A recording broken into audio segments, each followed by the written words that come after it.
There is a shocking truth to this new-look New York Knicks team that we have to discuss because it is just not being talked about enough. So what's up, guys? Welcome back to Knicks Digest. It's Chris here, and we're going to jump right into the video as we always do. But first things first, I need to give a huge thank you to our sponsors at Southern New Hampshire University. And guys, I don't know about you, but I've worked in those jobs, whether it was working in a restaurant or being a bartender or working in an office job, where it's just when I'm waking up to get out of bed, it just feels like a drag. I have no motivation. I feel like I'm just walking through mud all day. Can't wait till I'm just done with my work so I can get on to literally doing anything else. And there's a solution to that in Southern New Hampshire University. They have an online sports management program that'll let you turn for passion for sports into a degree, and you'll get to learn about the business and economics of sports, sports management principles, and how to gather and analyze data. This degree can help you prepare for a career as an athletic director, a sports information director, a marketing manager, or many other exciting roles in the sports industry. You'll be able to tap into SNHU's network of graduates working in sports-related organizations that we've all heard of. You'll have the opportunity to take advantage of an internship or experimental learning course within the field. And also, when you graduate, SNHU will still be there to help you begin your job hunt. They're an accredited nonprofit that has a radically affordable tuition, and they were named one of the most innovative universities by US World and Report. So guys, do not wait. Go to snhu.edu/Knicks Digest right now to see if you are eligible for their sports management program. There could be a chance you could get some great help with financial aid, so thank you so much to them.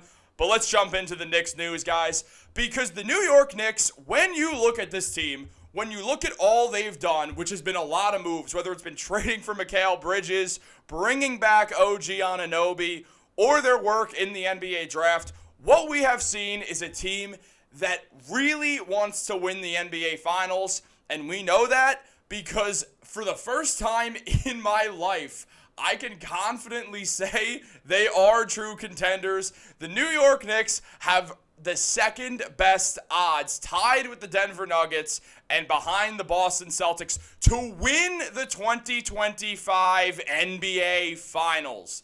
Now, this has been a culmination of the Bridges trade, of bringing back OG Anunoby, and more. Obviously, they brought back Anunoby on a 5-year deal worth $212.5 million. He is going to get paid, and rightfully so. The Knicks were 22-25 when they had Anunoby on the team. They've recently drafted Pacome Dadier with the 25th overall pick, and they also drafted another prospect that is ready to play today, and they love in Marquette's Tyler Kolek, who is the 34th overall pick in the draft. The New York Knicks set themselves up for success both in the draft and through the early part of the free agency, with more to come. Now, obviously, we're going to have to see what happens with Isaiah Hartenstein. Is he going to stay with the New York Knicks? The consensus is probably not. He most likely is going to have to just decide to walk away, because there's teams that want to offer him more money than the Knicks can on their 4-year, $72.5 million deal. And there's not much you could say. If the man wants to go out there and chase the bag, you have to let him. We can't prevent him from not going. We could try. We could try to convince him that, hey, we bring you back. We are legit finals contenders. We're the second best team in the NBA outside of the Boston Celtics. But here's the shocking truth to it that I talked about earlier. The New York Knicks are the anti-Celtics. Now, let me explain this. When you look at the New York Knicks, what do they have? They have a superstar point guard who, the last time he was guarded by Drew Holiday, put up 39 points in the game that the Knicks won. Now, they also now have Mikal Bridges as their starting shooting guard, a perfect guy to guard Jaylen Brown. Their small forward is OG Anunoby, the perfect guy to guard Jason Tatum. They have a guy in Julius Randle who there is not a single Celtic on roster who can deal with him. He's too strong for most of them, and guys like Porzingis and Al Horford, he's just too fast for. He's got finesse. Julius is an all-star, all-NBA player for a reason. Then they have Mitchell Robinson, a defensive stalwart who can give Kristaps Porzingis some real trouble with Mitch's physicality. On top of that, Dante DiVincenzo on the bench, Josh Hart on the bench, Deuce McBride on the bench. These are three guys who started a handful of games in the Knicks run that almost led to an Eastern Conference Finals appearance. despite injuries to Jalen Brunson, Josh Hart, Mitchell Robinson. Isaiah Hartenstein was dealing with some injuries at the end. Julius Randle was obviously injured. There were so many injuries on this team, and the New York Knicks were still able to make it this far. Imagine this team healthy. Imagine what they could do. And this is a team poised perfectly for the Celtics. They have a better bench than the Celtics. They have a better superstar than the Celtics do in Jalen Brunson. They have an elite defensive duo in OG and Mikal who can deal with Jason Tatum and Jaylen Brown. This is the anti-Celtics. This is a team that performs so well under pressure. We have not really seen this grouping of the Celtics face pressure yet. They say pressure builds diamonds. Well, that is what the New York Knicks have fully believed in. Every one of these guys has proven to be great under pressure. There are a bunch of guys who want to win, and I'm not saying the Celtics don't want to win or that they're bad under pressure, but we have not seen the Boston Celtics get truly battle-tested. I don't think the Celtics are a team that want to play physically. They're so skilled that they want to use that, and clearly it works to some degree. It wasn't the hardest road to the NBA Finals in the world, but they still deserve the chip. They won it for a reason. When you look at the Celtics, they were the best team in the NBA. We all felt that way, despite of, they had an easy road, which is true. They played just the Heat without Jimmy Butler. They played the Cavs, who lost Donovan Mitchell and didn't have Jared Allen. They played the Pacers, who lost Tyrese Halliburton. They played an injured Luka and a Mavericks team that outside of Luka just did not play well. But at the end of the day, you can't just say, it doesn't count for the Celtics. No, it does, because they won the NBA Finals. They're not picking their matchups. They're just facing whoever's ahead of them. It's not their fault these injuries happened. But the New York Knicks, this is a team that wants to run uphill. They don't want a downhill battle. They want to fight uphill. They like being the underdogs. This is a team built off second-round picks. Jalen Brunson, a guy picked 33rd overall with something to prove, came to New York and became an NBA superstar, an MVP-level player. Mitchell Robinson, 35th overall? Needed to prove himself, absolutely didn't take him much time.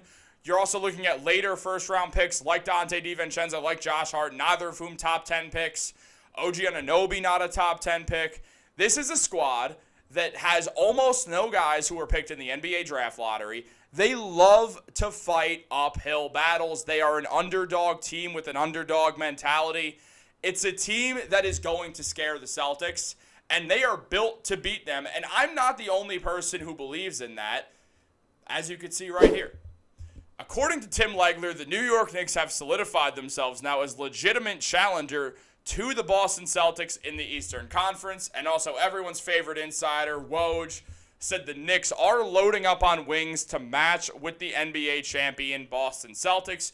And that would fit in also not only with the Mikal trade, not only with bringing back OG on massive money, but also bringing in Pakome Dadier, a 6'8", lengthy, strong guy who can play guard. He can play the forward. The man is versatile. He is made for the modern NBA. He can hit shots. The Knicks have guys who could hit threes in bunches like Brunson, like Dante DiVincenzo. Even when Julius Randle gets hot, he becomes a problem. Same thing with Deuce McBride. The man becomes a spark plug very quickly. Pakome can do that also. The New York Knicks have set themselves up as the team to beat the Boston Celtics. That is the blueprint of this Knicks team. How can we beat the best? If you want to be the best, you have to beat the best. And the New York Knicks are taking that challenge. They want all the smoke. They're going to run up the chimney. I genuinely think they can do it. I think the Knicks not only can beat the Celtics, I think they can win the NBA Finals next year. There's a reason why they have the second odds. Vegas is not lying. They're not going to do that. They're not letting a steal get away. The New York Knicks, they are true finals contenders for the first time in my life.